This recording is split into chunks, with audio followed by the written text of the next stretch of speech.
Fala pessoal, deixa eu complementar uma coisa sobre o vídeo de ontem que falou sobre os efeitos da lei da terceirização. Para você que estuda para concurso público, desde ontem eu tinha dado uma entrevista para o Correio Brasiliense sobre isso, depois foi para o UOL, depois foi para o Brasil Econômico e para o Povo de Fortaleza. E algumas perguntas elas se repetem, então deixa eu só dar uma explicação em complementação ao que eu já falei ontem lá. Um dos meus primeiros trabalhos, quando eu fui lotado lá no TCU, quando eu fui nomeado, foi cuidar de uma área. O que aconteceu? Foi terceirizado uma atividade dentro do TCU e os servidores que trabalhavam nessa atividade que foi terceirizada tinham que trabalhar em outra área. Então eu fiz um treinamento tipo de ambientação, preparação para mudança, uma coisa como isso daqui. Peraí, quer dizer que já havia terceirização? A terceirização já existe no serviço público e já existe pra cacete.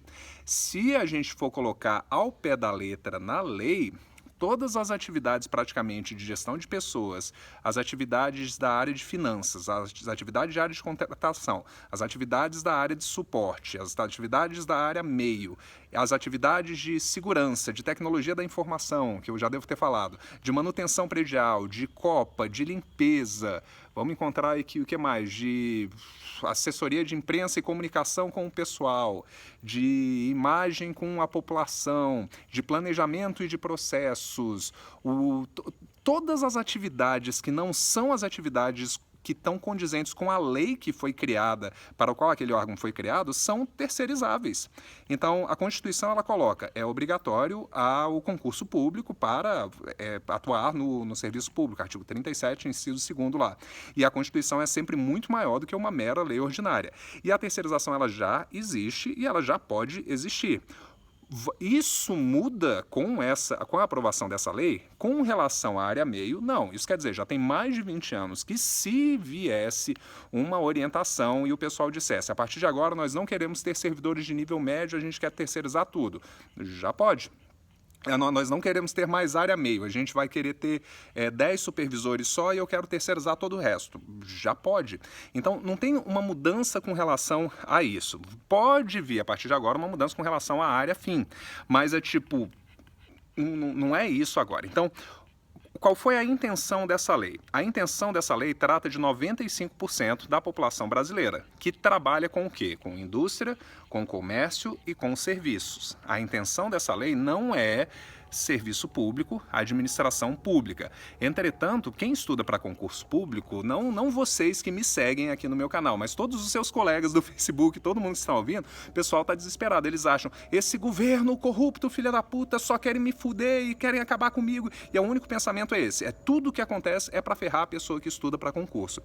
O que a gente esquece? A gente esquece que, primeira coisa, o Brasil é trocentas vezes maior do que o concurso. Então, a PEC do ano passado, a PEC ela não falava sobre concurso público, mas o concurseiro dizia, quer falar sobre a gente.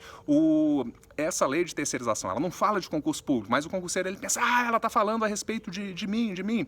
Então, a terceirização, antes de mais nada, a terceirização já existe, já é possível para praticamente todas as atividades da área meio. Por que não é feito? Primeiro, motivo óbvio, porque é complicado. Terceirizar um serviço, e aí o que eu quero conversar é com você. Terceirizar um serviço é fácil quando ele tem 3 critérios. Isso aqui vai na parte de administração. Quando é uma atividade facilmente duplicável, quando é uma atividade facilmente ensinável e quando é uma atividade que tem muitas pessoas que fazem isso. Então, por exemplo, eu quero terceirizar o serviço de limpeza, eu quero o serviço de copa, o serviço de motorista. Eu não quero abrir um concurso público para motorista, como tinha no passado. Eu não quero abrir concurso público para copeira, como tinha no passado. Eu quero terceirizar isso. Então, primeira coisa, é facilmente treinável em... um mês um motorista está pronto, em uma semana uma faxineira está pronta para trabalhar e por aí. É facilmente treinável e a capacitação e tem uma quantidade grande de pessoas ali dentro. Então isso vale. A área de atendimento ao cliente, quando eles vão falar atendimento ao cidadão, atendimento ao pessoal, para colocar, poxa, seriam umas 40 pessoas, mas é fácil de treinar, com 15 dias de treinamento faz. Isso aí vale a pena.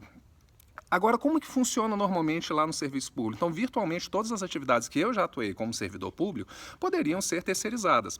Por que não eram?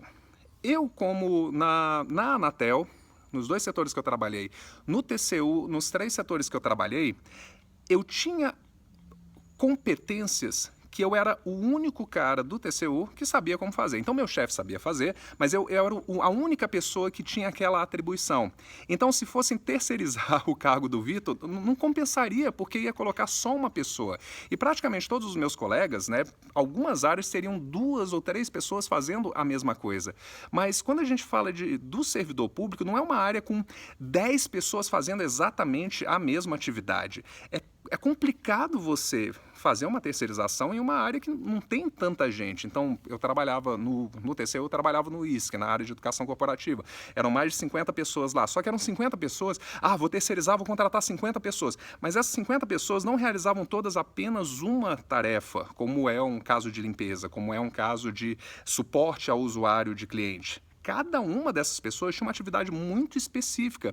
E ainda que tivesse alguns setores em que 2 pessoas compartilhassem, não compensa terceirizar o trabalho de 2 pessoas, contratar uma empresa especializada em instaurar os processos de educação corporativa de 2, contratar uma empresa especializada em fazer o processo de licitação para obras dado da administração pública para ter só 2 pessoas, só ter 1 ou 2 pregoeiros, que é o que normalmente tem.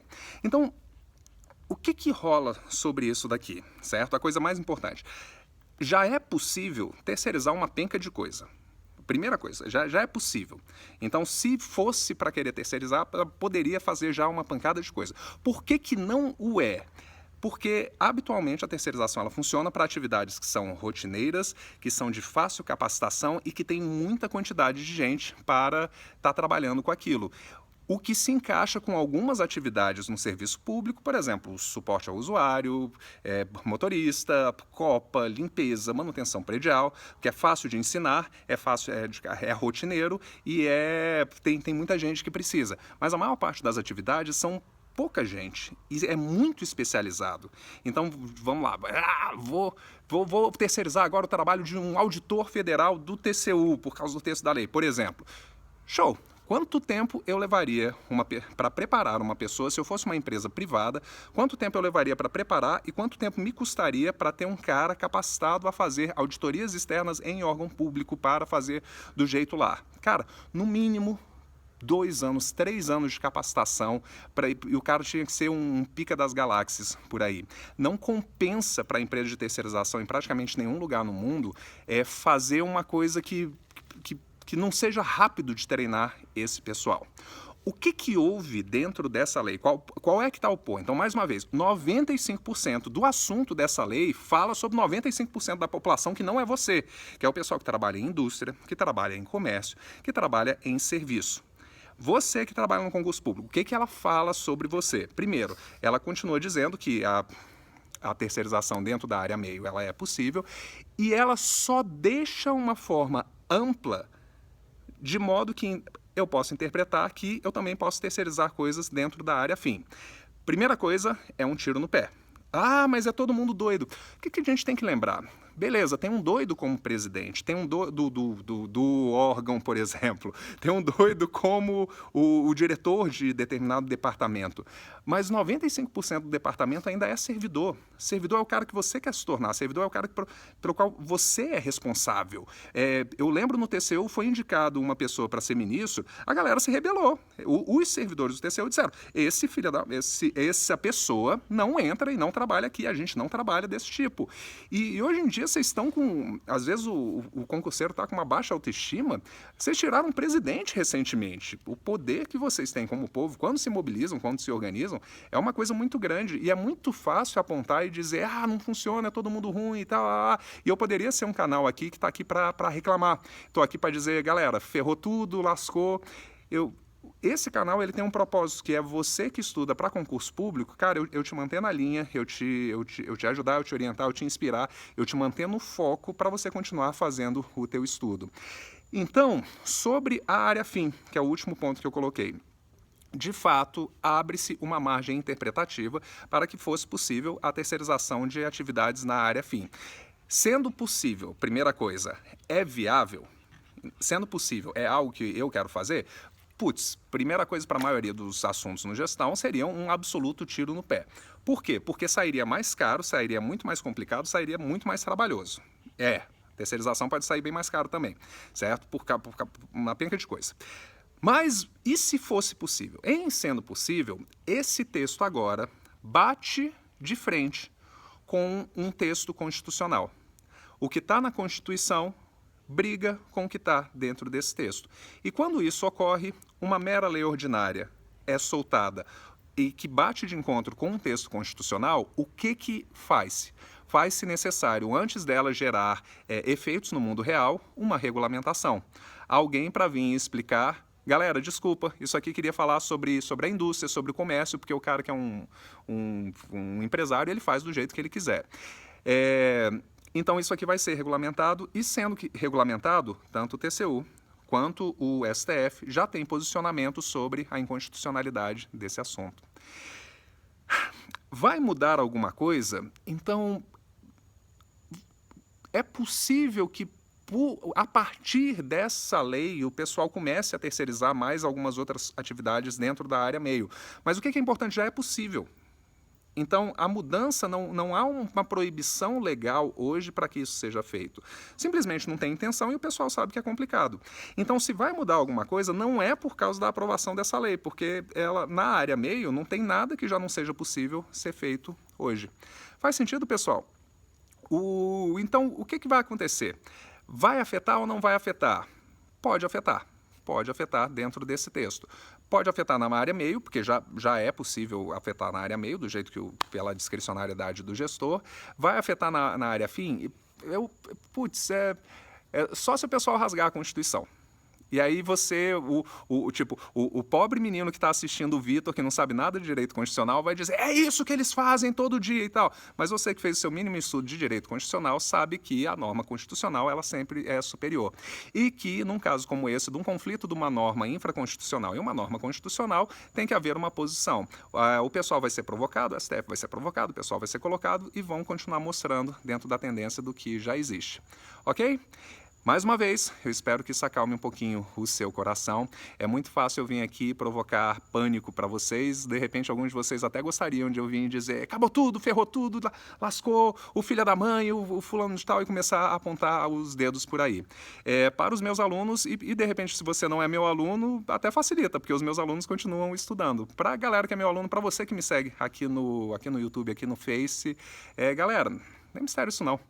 Continua forte no estudo. O Brasil é um país de serviço público. E enquanto não começar a ser falado em uma PEC para mudar a própria Constituição, que não existe qualquer papo ou qualquer boato disso daqui, continua com concurso público, continua com concurso público contínuo. Todo ano são mais de 600 mil servidores públicos ou empregados públicos que se aposentam, que são promovidos, que falecem. Então, há sempre um déficit constante para ser preenchido aí contigo. Continue estudando, mais cedo, mais tarde, abre um cargo dentro da sua área. Valeu, galera! A Rocha nos Estudos, eu estou aqui sempre que possível trazendo um bom conteúdo, mesmo que a luz acabe, mas um conteúdo que te ajude na sua preparação, que te mantenha no foco. A Rocha nos Estudos, nos vemos no topo. Até lá!